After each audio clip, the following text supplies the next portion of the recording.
Hello, this is Cuckoo, and I'm at Thomann Synth Reactor 2019, and I'm here with Felix. Hello. Hi, yeah, I'm Felix from the Tuesday Night Machines YouTube channel.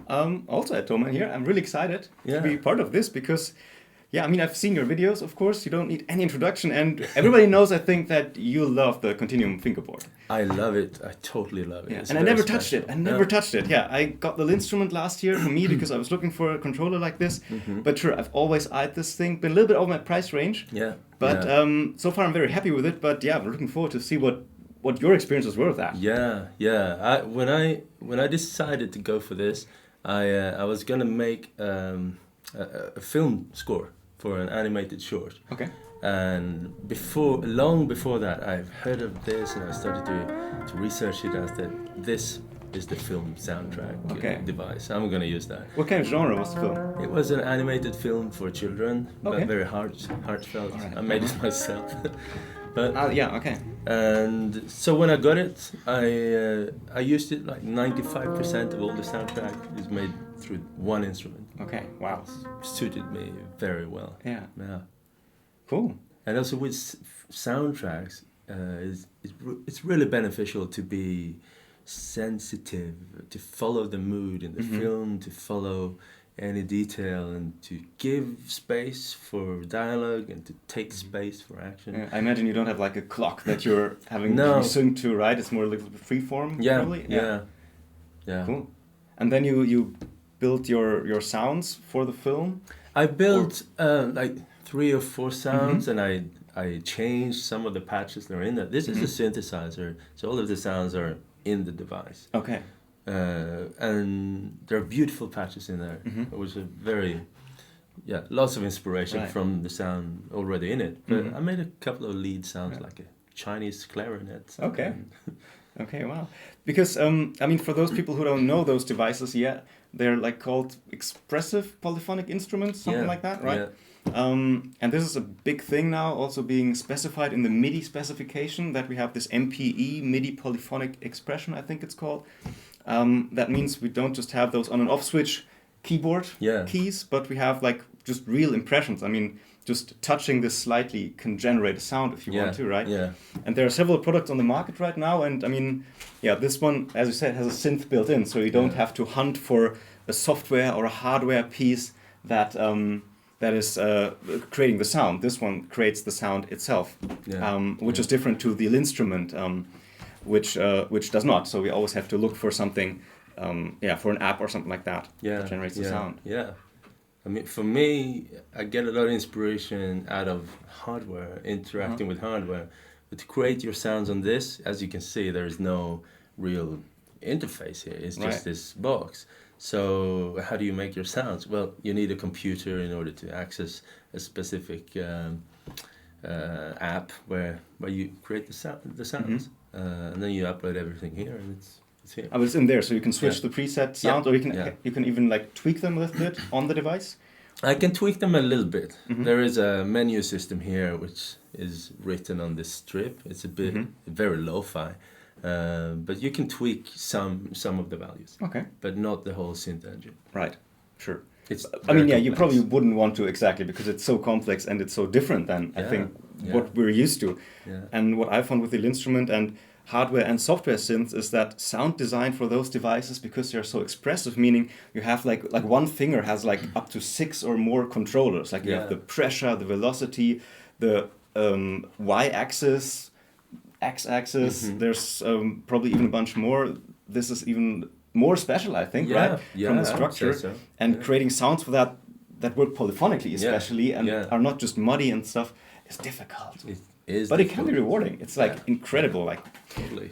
Yeah. But tell me, I mean, this is a controller. Yes. But is there any synth engine that is specifically built for this? No, not as far as I know.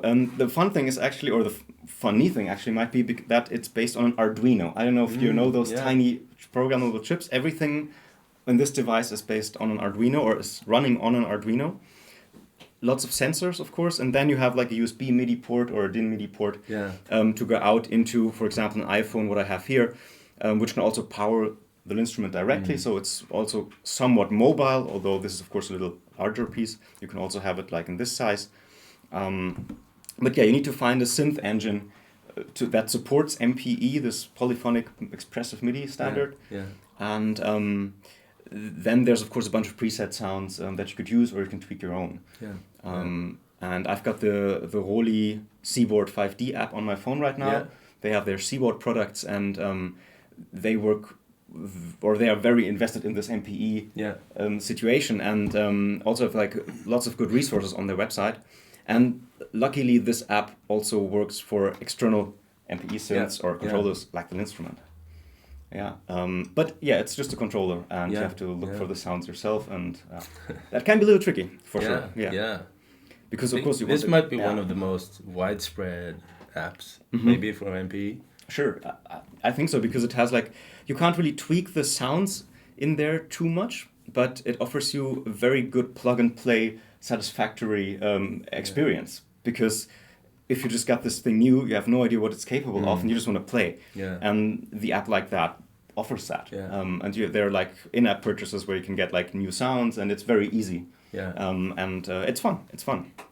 As a matter of fact, a representative from Roli just sent it. So come on in and grab that stool that we had here.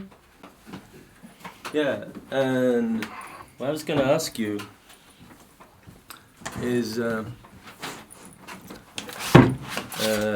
this app, the iPhone app of the Roli, is that supporting the whole engine that is available for the Mac and PC? Or is it like a totally different engine? It's essentially our Equator sound engine running on iOS. So luckily we have this C++ coding engine called Juice, which basically makes it really easy to make any kind of applications cross-platform. So we just build Equator once, and then we can very easily just convert it into an iOS. So can you create the sounds on the Equator, on the full version of Equator, and then put them over to the iPhone app? At the moment, not, but in theory, yes, it's very much possible. It's just a kind of iOS feature thing. Sure. But will there also be like an editable synth engine released on iOS? Because I think with the Roli Blocks line of products, you're going towards the mobile musician. Having Bluetooth connectivity to an iPad or an iPhone. So can users tweak their sounds like in depth or create new sounds at some point? I think right now it doesn't work, but I mean that's for the future, right? I wouldn't know, but it's very much possible. And I mean right now you have kind of limited macro controls, but personally I would love to have that as well. Sure. Okay, cool. I mean, while you set up your stuff, maybe you could talk a little bit more about the Continuum, or maybe you could also show exactly. I was just saying, because we talked a little bit now, and I mean, do you want to start off? And let's do it. I'm going to play a few patches, and I've stored some of them here for quick access. First, some sort of violin thing, I think. Let's see.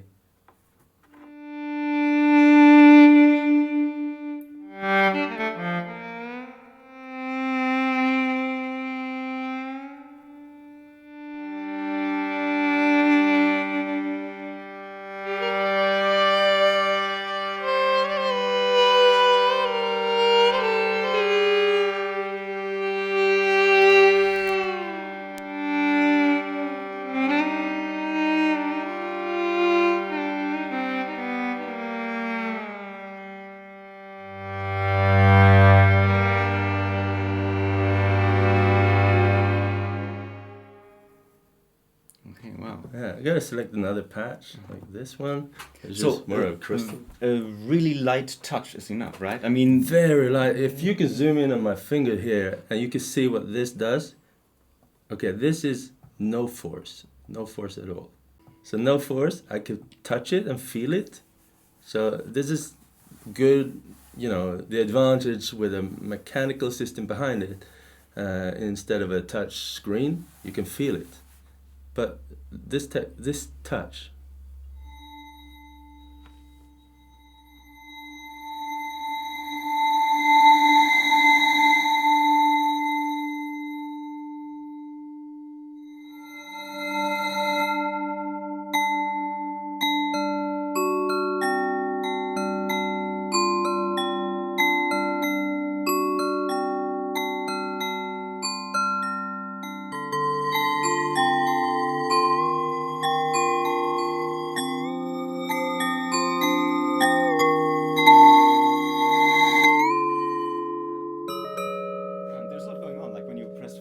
harder, then you get like this noisy sound or this breath sound in it. Okay, interesting. So the whole synth engine has access to all my movements. It's reading it at very low latency, extremely high scan rate, scanning the whole thing. I can't remember now, but like many times a blink of an eye. And what I was wondering is because on the LinnStrument I got like those buttons basically carved out, and I know where the notes are exactly. Yeah. How's it working here? Because that is just one plain neoprene surface, and what you played was pretty much in tune right now, right? Yeah, pretty much. Yeah, like when you get into it, if I had a synth engine here on my screen, I could select how much auto tuning I want. So if I want to have help with the tuning, I could gradually increase the auto tune and correction. What it does is making a bigger and bigger safe zone for the pitch, and a smaller and smaller kind of transition between the pitches. For the pitch bend or for the slide, right? Yeah. So you can make it like quite safe sometimes. Yeah. So when you like first get into it. Yeah, like some of the sounds are very percussive, and just percussion sounds it's just impossible to hit the right pitch because it's. Let's see if I can find a. So like this. It's tuned to the grid, but as soon as I touch it, I could wiggle it.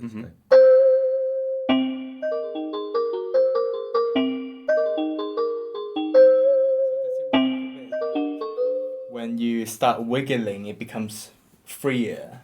I think you can freeze the locking a little bit. You can select how you want it to behave. Yeah. If I want to, I could go with auto tuning all the way up. And if I want to create a patch like that.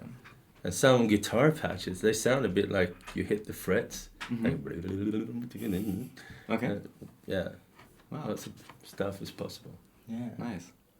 Yeah, we actually have something quite similar on the Rise as well. So I guess the kind of difference between like we very much tackle like the very same expression kind of problem in the devices.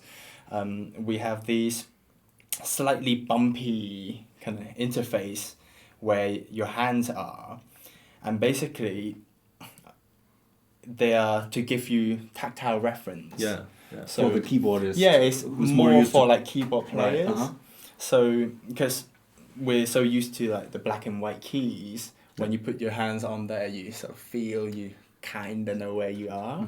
So that's what we're trying to replicate. And actually at the side here, you see these faders, which is exactly the same as on the Continuum. You can control how pitch roundy it is, which is like a really useful feature, especially for like people getting started with like these MPE instruments. It might be a bit scary at first because you're suddenly so free and exactly so having features like these for MPE instruments I think is really important, so you can ease into this whole expression world. And you've got that set up, or you can set it up those faders like customly, like you can put anything on those, or is that specifically for ranges? So these faders are actually multi-purpose. So in the mode right now is in expression mode, which is for controlling like how sensitive it is to X, Y, and Z. Okay. So for example, I could completely turn them off, and then it will just behave like a standard MIDI controller, velocity only. All right. So,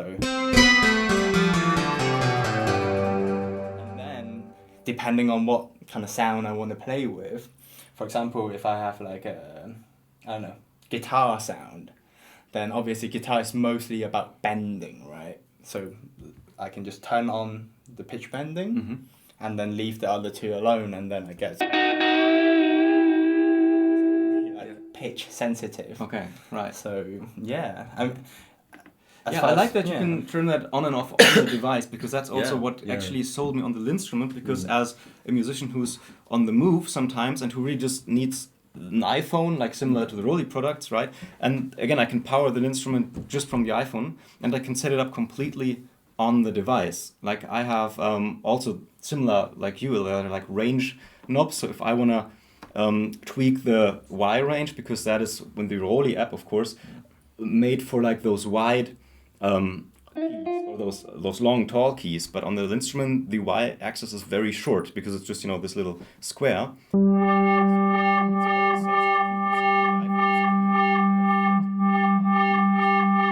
Much. I can simply just go into the menu for the Y-axis and say the low point. Now we have this L for low. I can just swipe and go, yeah, the low point is now whatever, 23, and I go to the high point, and that is whatever, 60. And now when I play, it's really fast, and I don't need a software editor for it, and I think that's great, and that's also, I think, very necessary. Especially if it's a controller. Exactly. Because you never know what you want to control. Yeah. So it's really nice for the companies to think about these things. And of course, for the fingerboard, you have that in control anyway, because there's a synth engine behind it. Yeah, I mean, the fingerboard was developed as a controller first in the very early days. But as soon as the synth engine got involved and got on board, everything is, you know, built towards its own synth engine. Mm-hmm. So it does support MPE. You could use it if you want to. Mm-hmm. But I'd suggest that if you do, make special patches that match the level of accuracy that this offers. Yeah, I guess you probably don't want to venture very much outside of the, what's it called, Eagan Matrix. The Eagan Matrix is, because that offers so much already. It offers a lot, and as you can hear, I'm gonna take a random patch here. That.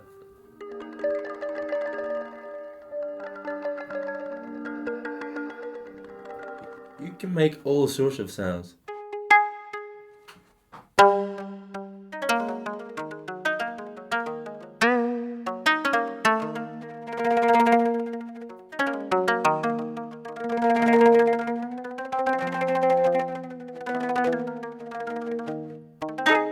And are those sample based, or is it synthesized? No, it's all synthesis. Okay. So no samples. There is a section of it has spectrum analysis of, I don't know, 20 or so acoustic samples. So like 9 points, I think, in every sample that they've analyzed, and then they can generate spectrums from those samples. All right. But you can move like smoothly and morph in the spectrum. So awesome. there is a tad of sample analysis in there. All right. And you guys, you have the Equator Synth, where you also have like a synth specifically for the expressive instruments, or where does that come from? Yeah, so I guess Equator is really, again, the Seaboard very much started similar to the Continuum as a controller, as something that we want to start exploring expression. Yeah.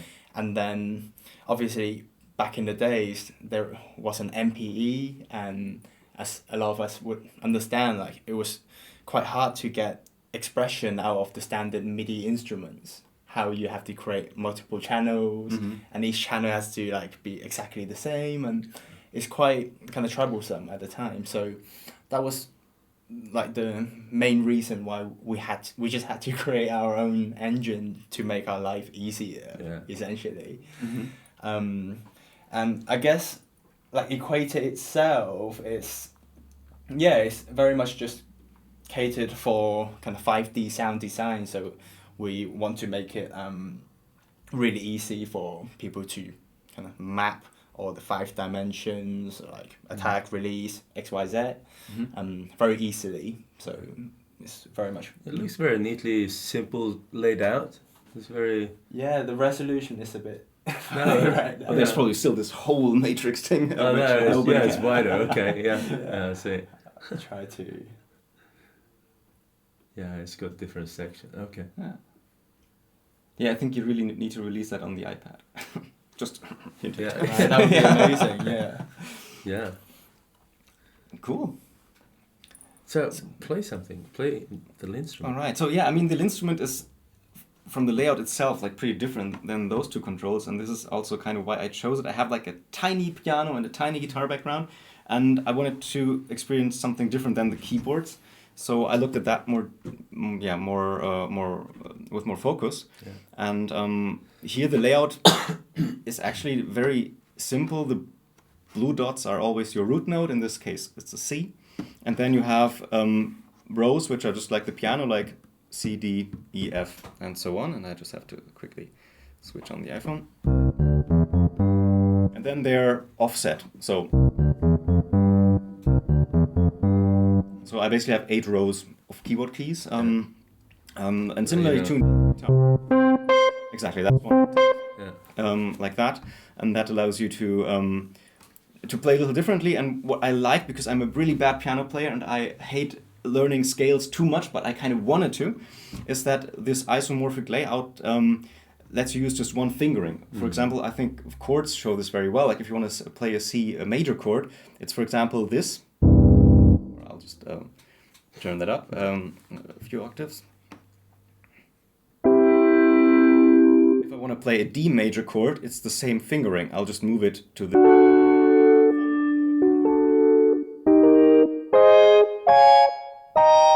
always the major chord. And then you have the minor. So you really just need one fingering or remember one fingering. And the same with scales. Like that's always the same. It's like... and that makes it very easy for somebody who's not that trained in these things to play with it. Or even like guitar players, because they really they already understand this layout. Right? Exactly. They kind of go up in fourths, isn't it? That's so fun. And of course, on the instrument itself, you can also set up your offset like you want to. And I think in this or the next firmware update, you can even have individual offsets for each row, so it's not just always the same. And you can really set that up how you want to. And I don't know if you know the arpeggi instrument. That's like a stringed instrument, and it's like similar layout, but you play it like this. Yeah, I've seen it. I think you can set it up like that as well. And there's like this really fun Toto Africa cover on the arpeggi, which I love. It's almost like you're kind of using a different tuning on the guitar. Yeah. Like you're kind of pulling the pitch left and right and aligning it to your liking. I think most of the people will play on the standard layout because that's already enough you have to learn again, but it's nice that you have this configurability right on the device. There's also like a sequencer in there. You can split it in 2 different sections like that. Now we have, it's like a split. Blue, and now you can control 2 synths, for example. Of course, you can choose the split point. Do they appear as 2 MIDI instruments on the computer? Well, what you can do is that you can split, because you only have 16 MIDI channels, right? And for MPE, you usually use all of those. Yeah. But you can constrain it. You can say like this one just uses the first 8 and the other one uses the second 8, something like that. Yeah. So this is kind of this workaround that we're only limited to those 16 MIDI channels. But of course the synth has to support that as well, and so you need to do a little bit of research before you can really use that to its fullest extent. But if you just want to play, you just download your app and then you connect it via USB. How long have you been playing this? A little less than a year. I'm usually a modular synth guy without keyboard and anything like that, but I wanted to get more into tactile and also more maybe traditional music with scales and chords, but not as hard for me as learning the piano again. So I tried this, and I like tweaking sounds, and but that's a challenge, like I said, creating sounds for polyphonic expression. Quite a challenge. And this, creating sounds for this, it's actually very challenging in itself because you need to be introduced to the synth engine. It's not self-explanatory at all. It's a matrix style synth with lots of building blocks, lots of very advanced blocks, and also lots of more simple blocks. It's easier to start out with. But it took me a while to get into it, and I still don't know everything about it. And how's the community? It's held in high regard with big players, right? Yes. I think some of the most regarded players are in the film scoring community, I think. So one of the most famous one would be A.R.R. Rahman, or what's his name, the Indian Bollywood composer, which has scored all of Bollywood movies basically. And he's using it a lot, and it works really good because you've got microtonal. You could do the microphone. Perfect for that. Yeah, you could just adjust your fingers to play other quarter tones and stuff. And that doesn't work with MIDI, right? Because MIDI by itself always quantizes to regular semitones. MIDI, but MPE is exactly. You can start off center, right? I want to tell you, I played the Continuum with a piano player, and the piano hadn't been tuned for years, so it was a bit flat. All I needed to do was shift my fingers a tad to the left, and I'd be fine. Cool. Yeah, that's amazing. Yeah. So we just got the sign that we have 5 minutes left. Yeah. Should we do a little musical something? Sure. Yeah. Let's try it out. Let's jam a little bit. I mean, I can just put that a little bit like that, so you get more space here.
Thanks a lot. Awesome, guys. Thank you.